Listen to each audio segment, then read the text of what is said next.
is Julie Boyle, and I am with Nebraska Extension. I am located in Dakota County, so as far northeast as you can get. I actually live on the Iowa side, east of Sioux City, so I'm up in that area, and I am the statewide contact lead, whatever you want to call it, for the program called Learn, Grow, Eat, and Go. And this is a Junior Master Gardener program that teaches about gardening and everything that goes into it, as well as nutrition and physical activity. So the Learn, Grow, Eat, and Go curriculum, Junior Master Gardener curriculum, and the early childhood Learn, Grow, Eat, and Go came out of Texas A&M. And they have done some research. They, I think, have been around, this program has been around in Texas for over 20 years. So they've done a significant amount of research that shows the relationship between improving school performance, attendance, attachment and commitment, and the development of pro-social skills and leadership is directly related to this program. So lots of different benefits. The other one they have listed here is the youth certification, which if you choose to do this program, you can enroll your program on their system, and then they'll give you a certificate. If you want a certificate from Nebraska, just ask me and I will get you one. But then if you enroll through them, you can get their certificate, you go on their map, you can get some Junior Master Gardener t-shirts, which some of them are pretty cute. So there's that. And then we talk about how gardening can positively impact not only our kids with increased child health or better child health, decreased childhood obesity rates. And then they take those lessons home and they talk to their parents about it, and that improves the health of the family. And then they also bring vegetables back into the family meal times. The research has shown that the food exposures that happen through this curriculum are then taken home, and the parents are getting involved in bringing more vegetables back into their meal times. And that is the reach into the home. So why this matters. Healthy kids are in school, right? We know this. And then healthy kids are ready to learn. When we are giving our kids the proper nutrition, they're more engaged, their brains are ready to take in that information. Our teachers, our healthy teachers are at school with energy, and they're not needing a nap after lunch like I did today. And then healthy administrators and staff are engaged. Parents are at work or at home and engaged and involved. Healthy people have a higher quality of life.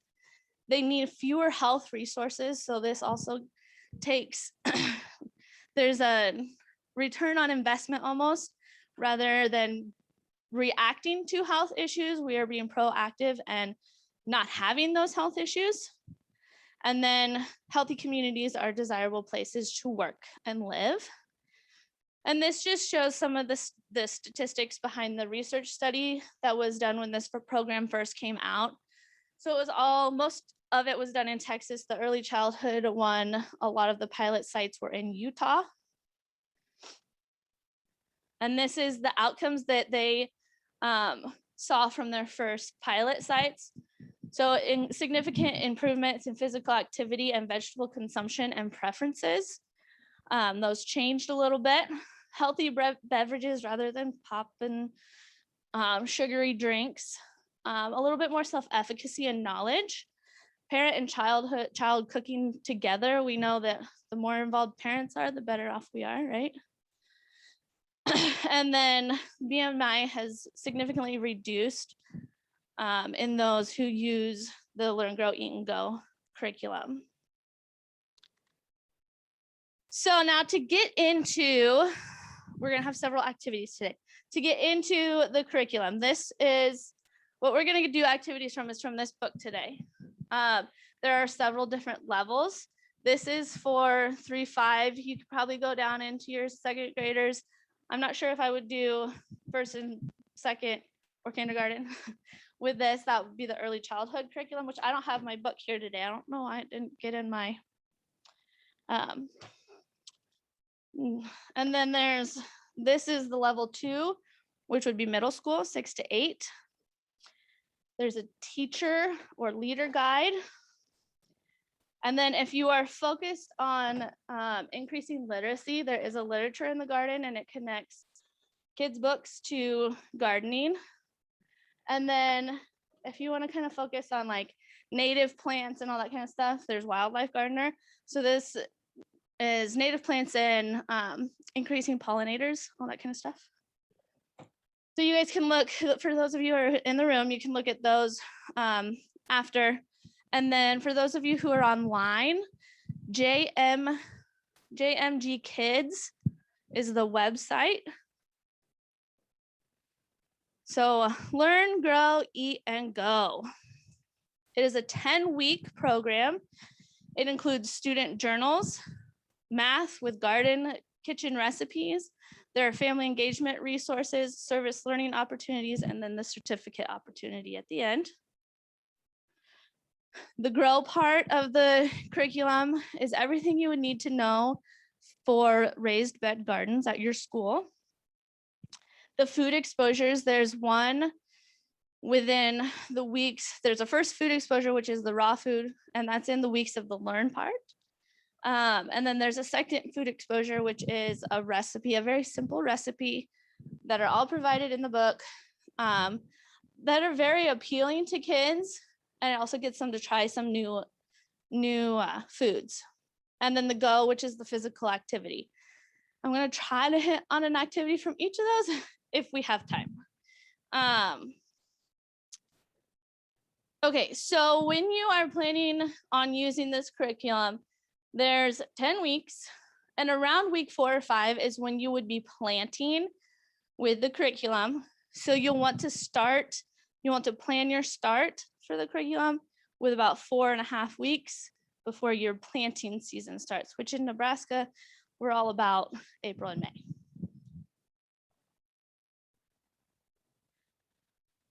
And this is just some of the other planning resources that are in the curriculum.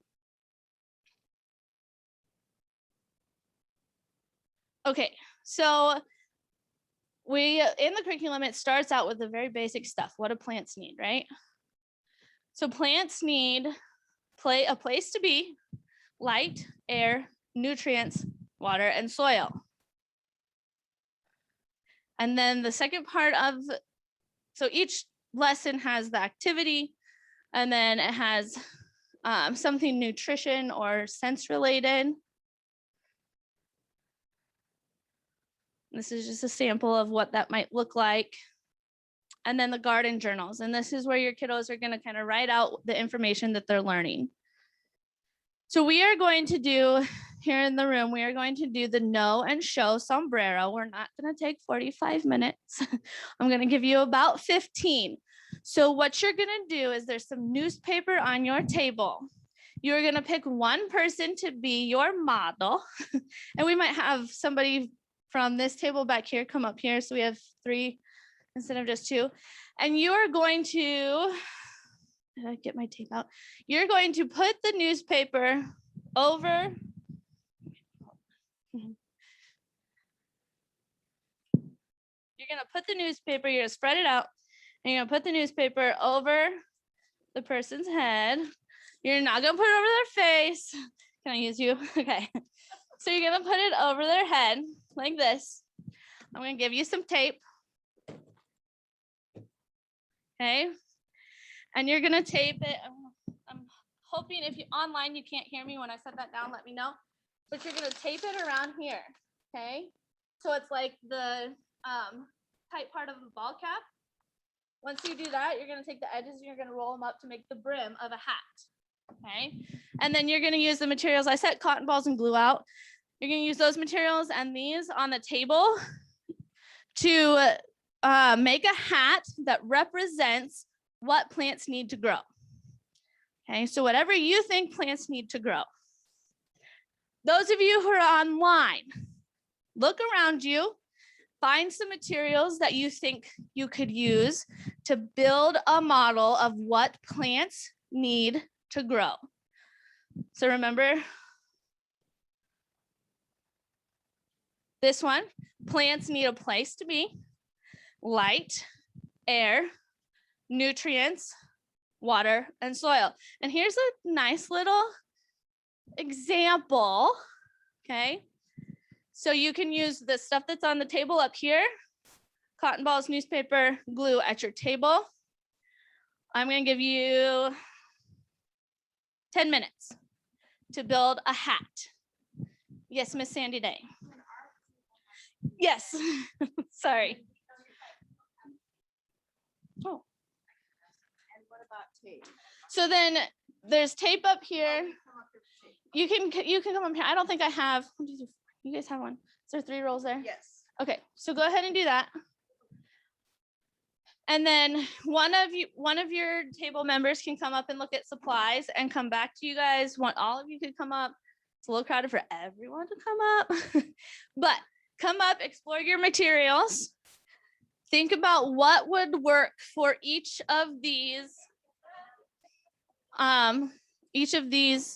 categories. And then you're gonna build that hat. And if you need help figuring out the hat part of it, let me know.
So this is probably one of my favorite activities to do with the kiddos. They get really creative and they really love making the hat.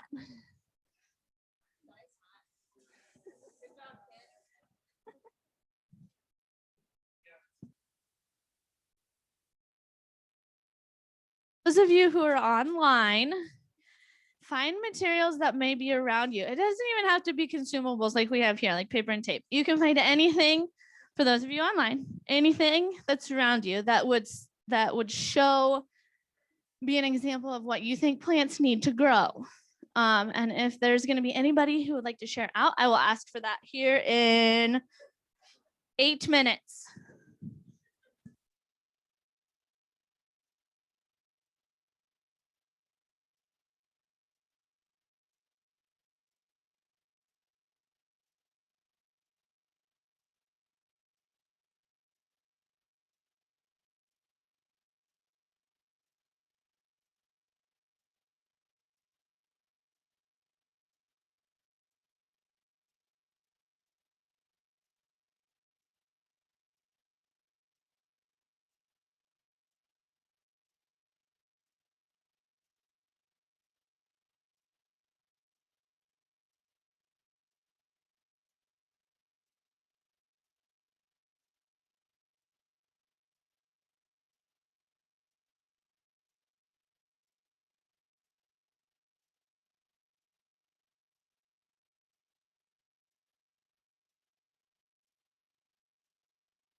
4 more minutes.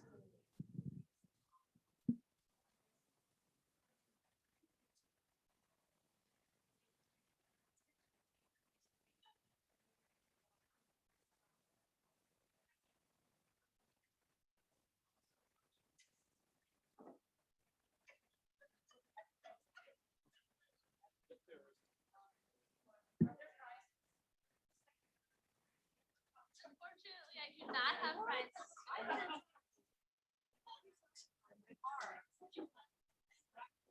Yes, you guys can keep your hats. That's your prize.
I heard that.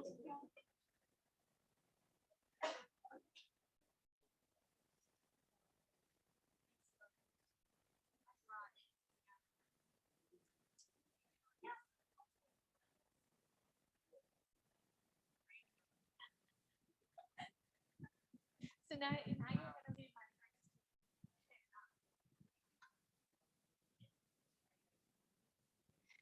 All right, I think most are starting to finish up. We'll give you a couple more minutes.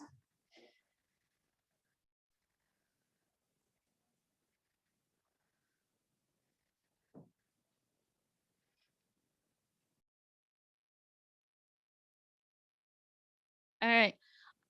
Everybody in the room is finished. I hope everybody online is also finishing up. I'm going to ask groups to share out and share what is on their hat and what it symbolizes.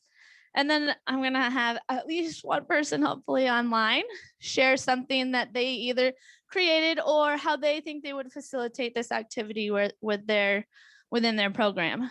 So I'm going to call somebody out.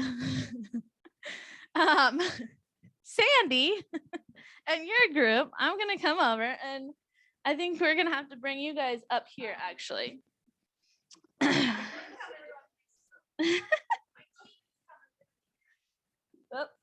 Walking in front of everything. All right, so I'll just have you guys stand over here. Over here. Oh, as I trip over things. All right, so who wants to explain what all the elements on the hat are? This represents a lampshade, so it would be light. She's been known to wear a lampshade from time to time. And then this part right here, these are clouds, so that represents air. And then we have the dark is the soil and a lovely little trickle of rain going around her head for the water. Rainstorm. Yeah. Awesome. Great job. Great job. Who else would like to share? One other group in the room. Don't make me call somebody out because I'm going to call on the people I know.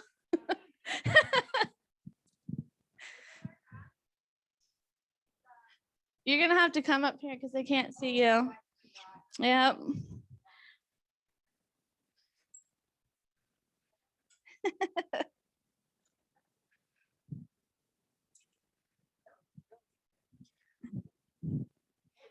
You can look at it in the thing, maybe if you can.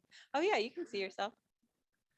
All right, this is our hat. We've got our lovely sun. You can't really see it, but there's some blue sparkly water here. We've got our dirt, which is the brown paper, and then some nutrient cotton balls. And then this is our wind and air for oxygen and carbon dioxide. One thing I was saying that we maybe would do differently is just not show an example, because it was really easy to just copy that. But then it would be fun to see like what the kids come up with too. And when I do this activity with the kiddos, I never have an example. So yeah. Yes, exactly. Get those minds going, right? Okay, anybody online willing to at least unmute and talk about what they came up with or how they would facilitate this activity within their program? Anybody?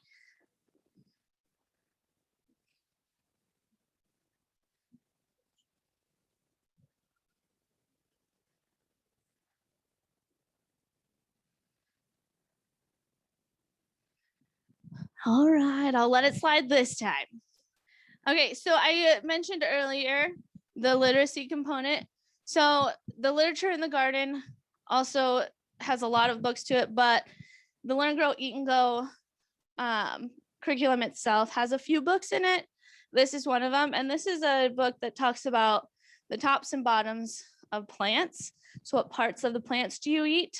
So like, what part of the plant would a carrot be? A bottom, which would also be called a root. What part of the plant would a strawberry be?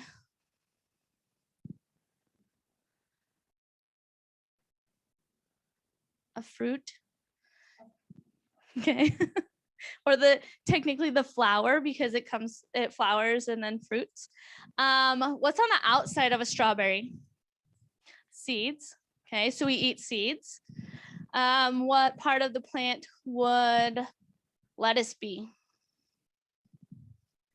The tops, the leaves. Okay, and then what part of the plant would celery be? And online, you guys can answer too. Just type in the chat or feel free to unmute. We can hear you in here. The stem. Yep, exactly. So here's just some more examples of what the curriculum looks like. This is a game that they can play with parts of the plant. They also have in here, one of the community service activities is collecting canned goods, and then they can separate it into these categories. And then talks about the nutrients that you're growing. Here's another activity. This for week 3, it's the activity is called Don't Crowd Me, and it talks about plant spacing. And I was gonna have you guys do the paper towel gardening activity, but because we have online participants, I don't think I'm gonna do that just because it's not very engaging for them. So we'll just talk through what that would look like. So the Don't Crowd Me activity, you have the 4 chairs up there in the corner, and then some kids in the middle. And you talk about those who are in the middle, would they be able to grow very well if there was constantly something around them holding them down? Probably not. And then another activity is the paper towel gardening. And this specific activity is with carrots. You can do any vegetables. You'll just have to look up how much space they need. So like a head of cabbage needs 1 square foot, which is 1 square paper towel. The carrots, you can do a 4x4.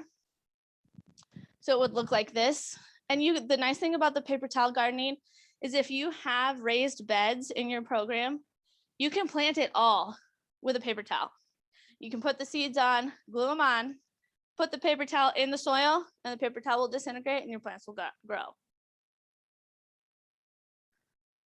So here's just some examples of how you would space those out. And I do think in the curriculum they have how many of each, like how many carrots you can plant in each paper towel, so on and so forth. Just Elmer's school glue. It's water soluble. So yeah. So this group right here down in the corner, they have done what I was telling you about with they have raised beds, and they are planning out what they are going to plant and how much using paper towels. So then they lay them down, they get them wet. You could put a light topsoil on top so it's covered and they don't blow away. And then here is that chart I was telling you about. So right here is how many seeds you can have per paper towel. So like the carrot, it says 16.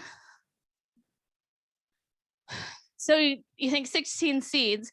For each square, you're going to want to put 2 or 3 of those carrot seeds down because you don't know how many are actually going to germinate. And then you can fill in the recommending planting date. And then, okay, so home sweet home. This is an activity we are going to do. I'm going to pass these out. Thank you. Okay, so this home sweet home is an evaluation tool for where you're going to locate your garden. And this is the book that goes along with this activity. For those of you online, this is, I will come back to this, but this is the evaluation sheet that we are using. So how much sunlight, how close it is to the water source, how well the ground around it will drain, how close is it to the tools you are using, and how close is it to your classroom and how easy is it to get to. Okay. So we are going to evaluate this specific one, and then you're going to take a chance to evaluate where you might locate one at your school or your program. So A, B, and C, you are going to evaluate for each of those categories. How close is it? How much sunlight does it get? How close is it to where you will locate in your program, your tools, your water, all that kind of stuff. So we're going to go through this one first. And then you have a chance to talk as a group and evaluate where you might locate one as a group. So for those of you online, I'm trying to think what the best way is so you can see. Give me a second. For those of you online, give me a second.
For those of you in our virtual world, you should be getting a link to the worksheet here shortly, and you are going to evaluate this specific, this picture up here on how close it is to the sunlight. So let's just go through,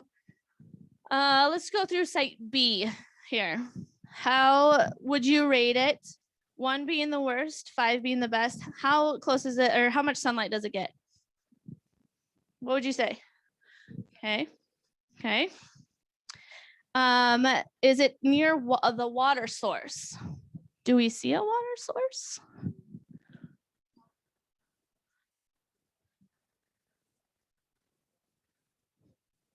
Okay. Okay. So what would we rate it? 1 through 5? A 3? A 5? Okay. Is the area, does it drain well? Does the soil drain well? It's on a hill, so it should, right? You don't want to get anything into where it flattens out because it might hold some water there. Do you think it's close to where the tools would be located? Your garden tools? It could be. They're probably in the school, right? And then is it close by and easy to get to? It's the closest to the school, so it's probably the easiest to get to. What would, out of A, B, and C, where do you think would be the best place to put it? B, okay, that's what I would say. The other thing you got to keep in mind is how much sunlight your plants need. So some need full sun, some need part day sun, some need shade. Okay, so you got to make sure you know that information as well. So now I want you to take a few minutes let's do 2 minutes to think about where you might put a raised bed or an in-ground garden at your school and evaluate it on these 5 things. Okay. You can talk at your tables. If you have anything you want to say from those online, let me know.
All right, so I hate to interrupt good discussion, but does anybody already have a school garden? Okay. Greenhouse, okay, that's good. Those of you who don't have one, do you think you have a good location for it? Where you could start one? All right. So then the other part of the curriculum is there are some of these take it furthers, and it's just a little bit deeper thinking. A way of getting your kids to think a little bit more about the topic at hand. Okay, so the grow section, this is pretty straightforward, and it's all about getting your raised gardens and getting them set up. So this has everything that you will need for getting those raised beds. It has the measurements and everything, and you can find those resources online as well. So here's a sample, and because this is from Texas, their vegetables and seasons and everything differ a little bit from ours. It goes, like I said, it goes through all the materials that you will need to make those raised beds. There's actually at like Home Depot, Menards, all that kind of stuff, home raised bed kits that are fairly cheap. There's also, instead of drilling them together, there's little corner blocks that have a spot where the board can slide into, and it makes it really simple. And there's the planning again. And then here's the teacher resources online for the raised beds. And here's what it looks like in the curriculum book. We are going to skip through this part. There used to be a food and nutrition book that went along with it, but they rewrote the curriculum and incorporated it all. So they do have My Plate activities in here. And then one of the activities that is in there is doing nutrient stones. So you can do stones, you can do flags, you can do anything really. So you're going to name what's planted there, the nutrients that that plant has, and maybe what that benefit is. The other easy one is stir sticks, paint stir sticks. And the eat section. So this is where we get our food exposures. So those first food exposures are going to be raw food exposures. So raw carrots, raw lettuce, that kind of thing. And then when you do those raw food exposures, you're going to have an evaluation tool where they get to use their 5 senses and evaluate that vegetable.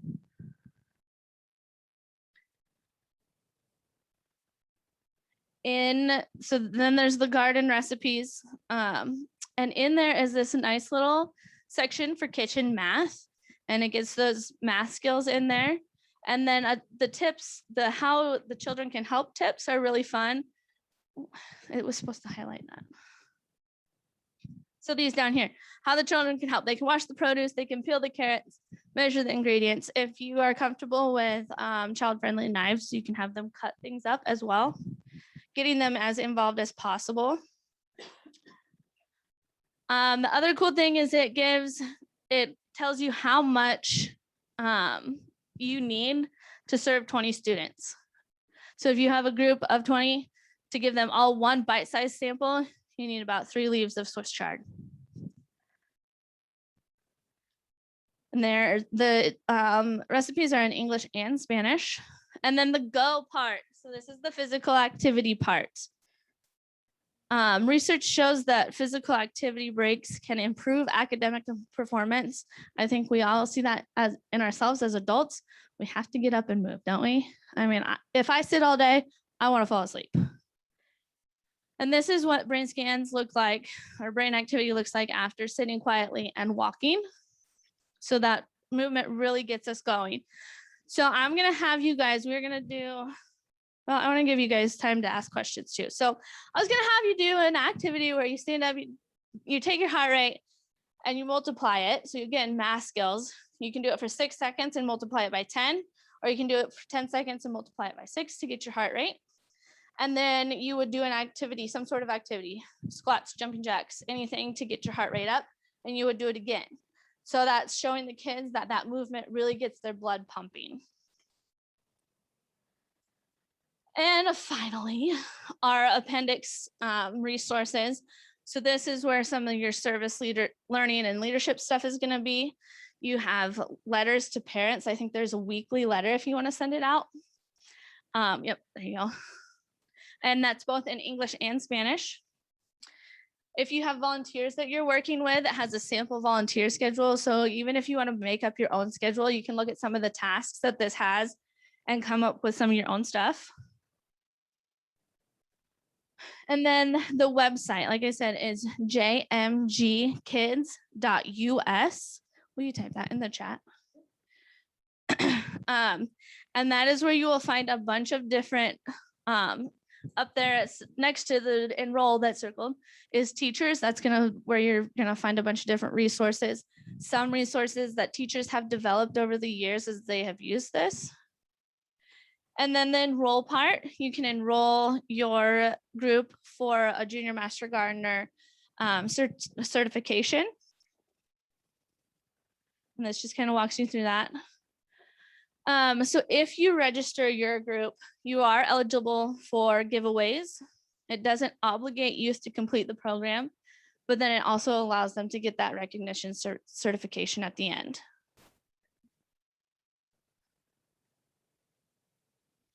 And the other cool thing is they have a map of all of the registered Junior Master Gardener, Learn, Grow, Eat, and Go classes that are out there. So you can check that out at jmgkids.us/maps. And it doesn't have to be just after school. It can be in school. It can be summer programs. It can be anything. All right. And then this is all of the Junior Master Gardeners, which is also Learn, Grow, Eat, and Go. All of their social media. Any questions? I know that was really quick. It was really quick overview. This program is supposed to be 2 to 3 hours, and I condensed it into 1 hour. You can come up here and look at the curriculum books, and you can, on that jmgkids.us website, you can buy the curriculum books. You don't have to go through me, none of that. The only thing I do ask is